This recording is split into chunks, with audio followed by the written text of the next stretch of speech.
now what you've got there is you've got a sprinkler truck. And how the sprinkler trucks work, you probably have them in your country as well. But they spray water out the back of the truck to basically clean the side of the road. Okay, because you've got a lot of debris that builds up, especially on the Chinese road, a lot of litter, a lot of dirt, a lot of stuff. So they just go and they basically clean the side of the road. Yeah.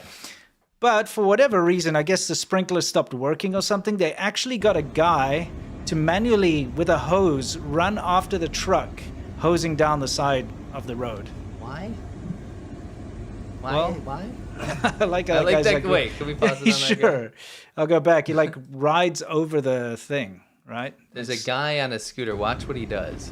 Yeah, he like He sees this. yeah, and he's like, now's my chance. This is my chance. Bam. It almost got caught up in there. Yeah, look at that. The poor guy running after. But, you know, this is one of those things because there's so many people in China. Labor is cheap. So you can get a person to do the job that a machine normally would. Yeah. Okay? Yeah. But look at this poor old man. He looks like he's really old. Yeah. Running with a hose behind the truck. It's just, yeah. He could be running with the hose. Yeah, Instead of running exactly. with a hose. Yeah, look at it. Doing what the truck should be doing. It's ridiculous. Look at him, this poor guy.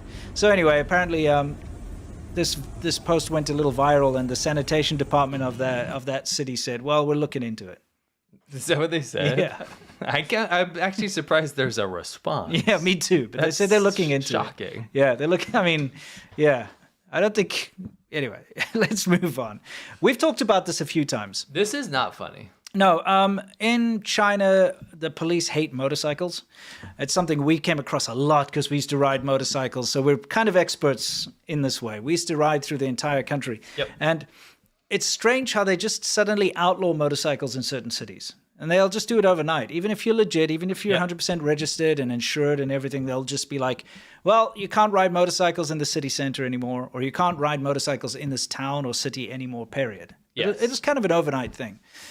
But people rely on motorcycles because there's no real alternative for cheap transport, you know? Yeah, I think it's like necessary for a lot of people to use motorcycles for daily transportation. It's also like enthusiasts want to use motorcycles as well, right? But Yeah, China young goes, people. no, that makes China look poor, so they ban them. Yeah, exactly. And they go through extreme measures to stop people from riding them. And that's kind of what this is all about, is they rather than try to do it in a civilized manner, like set up a proper roadblock or something, this is the kind of thing they try to do. Watch, this guy's gunning it down here.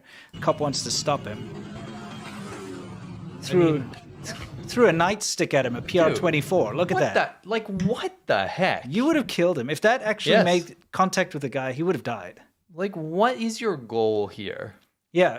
You hate motorcycles that much, you're willing to murder someone. Because, like, if you hit him, obviously the impact of the baton's not going to kill him, but it'll throw him off and he'll crash. You know what I mean? I think there's a big issue. What's that? With how people are treated based on their economic situation. Yeah. And I think what we see here is that they know that a guy, guy farmer dude out in the middle of nowhere that they're trying to stop from riding a motorcycle isn't going to have the means to challenge the police. Yeah. Or challenge the legal system or challenge anything like that. You know what I mean? Yeah, Does that make absolutely. sense? Yeah. Okay, well, that's that. This is another amusing thing that's being passed around a lot. Now, this guy has discovered that the hood of his car, or bonnet as we call it, is actually made out of cardboard. All right. Now, listen, I suspect, and we both suspect, actually, let's go back to that. We both suspect that this was not how the car was bought, but probably a repair. You know? Oops. Yeah. We suspect that somebody had a little accident or something, took their car in to be repaired, and they repaired it using cardboard. So the reason we think this is a repair rather than the manufacturer is that we've seen all these joke videos in China where people are using ramen to repair stuff. Yeah, like ramen noodles and whatever. So that's probably what happened. We've seen how these little service shops work. They just really, it's a nightmare. Yeah. Remember there was that place near where our shop was? And they would bring in like a Land Rover or something to fix because the owner obviously didn't want to spend the money to send it to a dealer. And they would take things off. Yes. Like things that are supposed to be there, like ducts for the brake cooling and stuff. And they'd be like, well, we don't need this, and throw it away. Yes. So I remember that. Yeah, it's just like, okay. It's kind of strange, but China has been, over the last 50 years or so, has been setting up villages where it doesn't make sense. Yes. Okay. So if you look at Nepal, Bhutan, India, all of the countries on China's western border. You know, that whole part of the west of China, something like only 6% of the Chinese population exists. It's very sparse. It's like the outback in Australia. Yes. No one lives there. It's like Wyoming in America. It's just like a middle of nowhere. It's deserts and it's very vast regions. But for some reason, they've set up these little villages all along the borders here. And what's the reason behind that?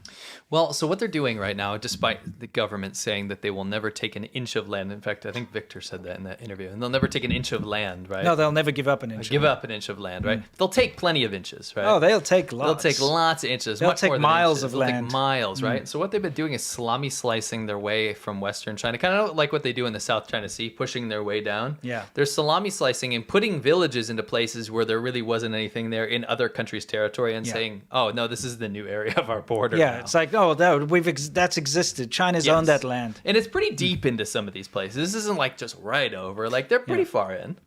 Because those places are rural. Like they're in the middle of nowhere, right? They're just kind of like wilderness. So if they kind of step over the borderline by, I don't know, 300 meters and start building a big village and establish a presence there, then they can say, oh, this belongs to China. This is Chinese land. We've been here always. You're seeing very egregious versions of this in Myanmar. Like they're just going way in there.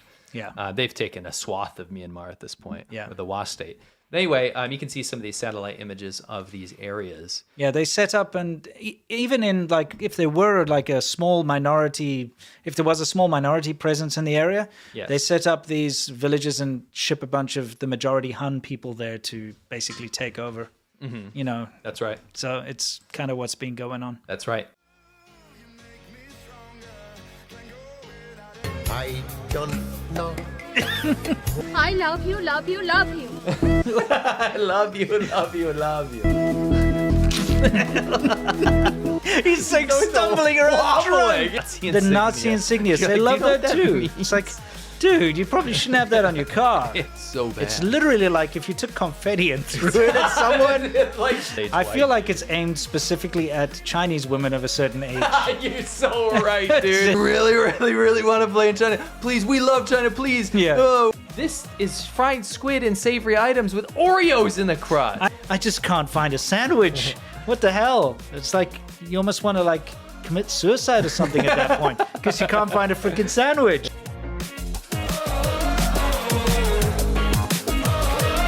When I close my eyes, I can almost see it. When I take a breath, you fill up my lungs. And if my mind